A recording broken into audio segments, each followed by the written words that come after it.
Hello friends, welcome to my YouTube channel. आजको blog चाहिँ कुकिङको रहनेछ र आज मैले यो सुजीको पास्ता बनाउन जाँदैछु र यो सुजीको पास्ता चाहिँ एकदम हेल्दी पनि हो। So let's start. फर्स्टमा मैले पानी उमालेको छु र पानी उम्लेपछि हल्का नुन राखेर पानीलाई मजाले उम्लन दिने। त्यसपछि आफूलाई कति चाहिने हो त्यति पास्ता राख्ने। यहाँ मैले 2 बोल पास्ता लिएको छु, हेर्नु होला।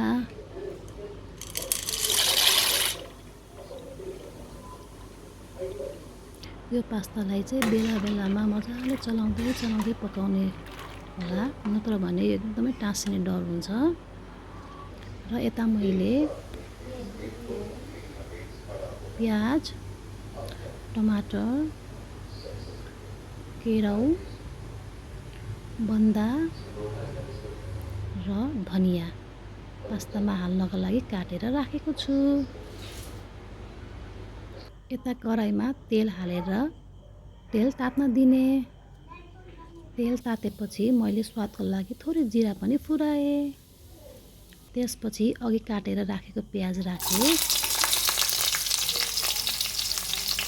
प्याजलाई हल्का ब्राउन नहुँदै पकाउने।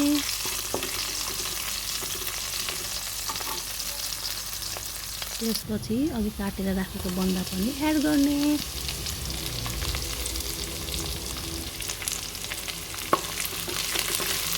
मजाले चलाउँदै एकछिन पकाउने। त्यसपछि टमाटर पनि एड गरेँ।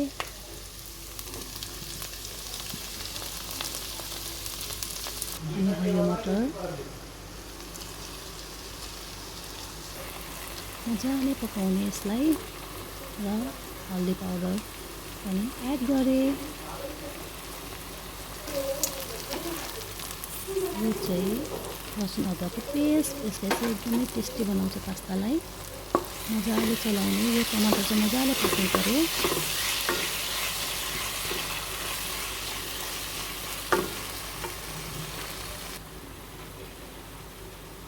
अनि स्वादअनुसार नुन।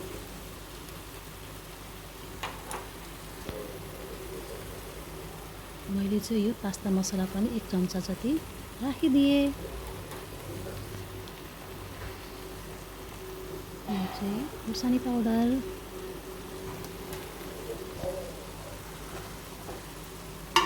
अनि 1 चम्चा सोया सस पनि एड गरेँ।